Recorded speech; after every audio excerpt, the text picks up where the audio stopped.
You've got it down to two. You're looking at two resumes on your desk, and you know a lot about these candidates because you've already interviewed both of them. The first candidate, let's call him Candidate A, because I'm not really good at coming up with fake names here. Candidate A has a master's degree, a Master of Divinity, $80,000 in student debt. You know that because that came up in the interview. And you're offering $45,000 for the role. Candidate B has 5 years of marketplace leadership, a heart for ministry, but he has no formal theological training.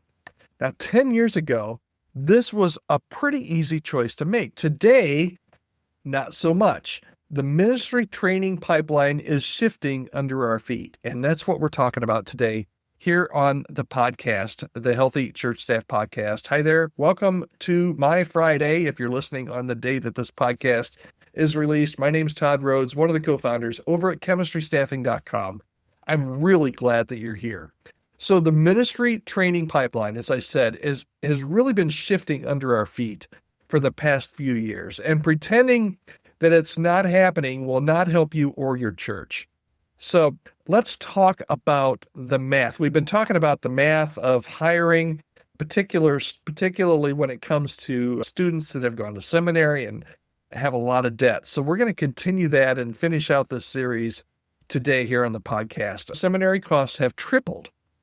They've tripled in the last 20 years. Ministry salaries, on the other hand, have stayed basically flat. They've, in some cases, kept up with the rate of inflation.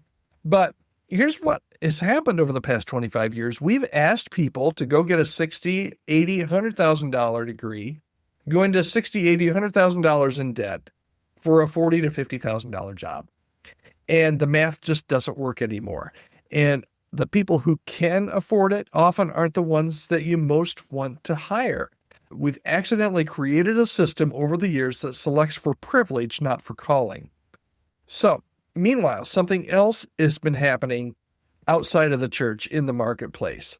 And the talent pool is really shifting there as well. Some of the sharpest ministry minds I know never went to seminary. And some really sharp seminary graduates are choosing, after getting the degree in theology, after getting the master's in church leadership or whatever, that normally 20 years ago would have been a shoe-in, just a natural progression from, hey, I've got this degree, now I'm going to go work in the church.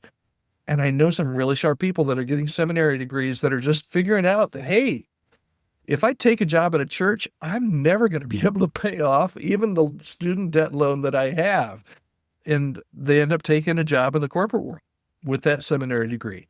They learned that leadership in corporate America is maybe just a little bit better financially for them, and they cut their teeth on real budgets and actual teams.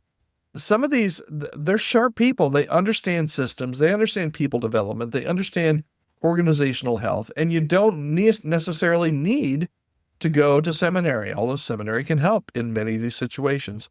They're looking for really meaningful work, but our job descriptions still say MDiv. We need an MDiv for this role. Now listen, I'm not anti-seminary. I've mentioned that a couple times this week, and I hope I don't get emails from you or anybody else saying, Todd is just poo-pooing all over seminaries. First of all, I don't poo-poo on anything, I don't think, hopefully. But seminaries are great. Theological training matters. It's great. Biblical literacy, particularly when you're a preacher or a teacher, it's crucial. But we might be confusing the goal with the method here, okay? The best churches are already starting to adapt for this. They're hiring for character and competency, but they're also hiring for coachability. They've created internal development tracks. They're partnering with online programs and leadership institutes. They're mentoring instead of requiring, in every case, those degrees. They're bringing people on into internships and residency programs. And guess what?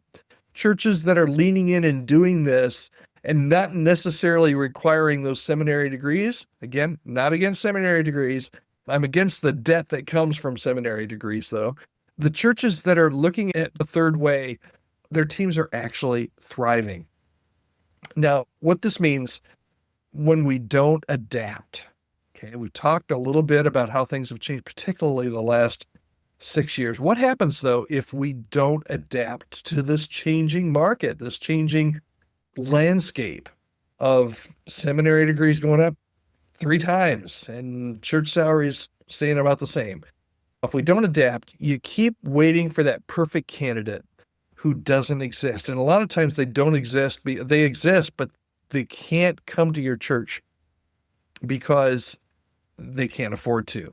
What else happens when you don't adapt? You settle for somebody who checks boxes, somebody who you can afford but can't actually lead. Maybe you miss incredible people because they don't have the right letters after their name. Maybe your pipeline stays broken while other churches, it seems like they're figuring it out. Well, let me do something a little weird here. Let me ask you to think about Jesus' hiring strategy. Okay, I know Jesus didn't hire people. He didn't necessarily have people on his payroll. But think about it, okay, for a second, though. Jesus hired fishermen and tax collectors. He brought on zealots. There was not one seminary graduate in the whole bunch. He trained them on the job. Paul was a marketplace guy who learned ministry through mentorship. And now maybe we're overthinking this. Todd, there wasn't a Dallas Theological Seminary, for crying out loud, that Paul could have gone to. If there was, he would have gone to it. Let me just suggest that maybe we're overthinking this a little bit. Here's your bottom line for today. The churches that thrive in the next decade will be the ones that hire for heart and develop for competency, not the ones waiting for perfect resumes. So this week, I'd love for you to look at your job descriptions. How many requirements are actually biblical necessities versus traditional preferences or even denominational preferences? What would happen if you posted theological training provided instead of an MDiv required? You might be surprised who applies because the ministry pipeline is changing whether we like it or not.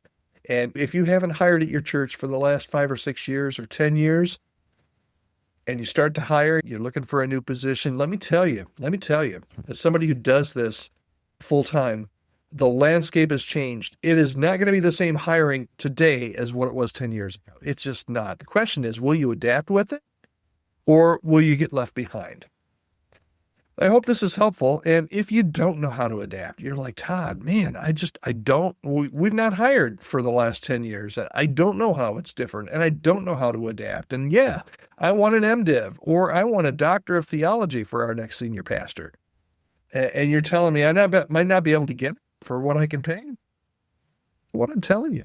I'd love to have that conversation. Matter of fact, we enter into these kinds of conversations every day, every week here at Chemistry Staffing with churches really just trying to figure out who can I hire? Who should I hire? Who can I afford? Who I can't afford? Put this all into perspective as to who God really has for your next leader or your next staff member. If you need some help in that area, you're not alone, man. We come alongside churches all the time, just like you, that need somebody just to speak in and give some expertise that they don't have. And there's no harm, no foul. If you've not been in that hiring arena for a while, we'd love to help you, bring you up to speed. And if there's any way we can partner with you, we'd love to help you to do that. We're an honest broker here. We'd love to have a conversation with you, and I'd love to have a conversation with you. Go ahead and email me, podcast@chemistrystaffing.com, if you'd like to hear a little bit more. And we'll see. I'd love to hear your story and see if there's any way that we can help you. All right, that's it for today. Hope you have a great weekend. Man, it's 4th of July weekend. So I hope you go and enjoy and celebrate America's 250th birthday. All right, we'll see you back here on Monday on the Healthy Church Staff Podcast. Have a great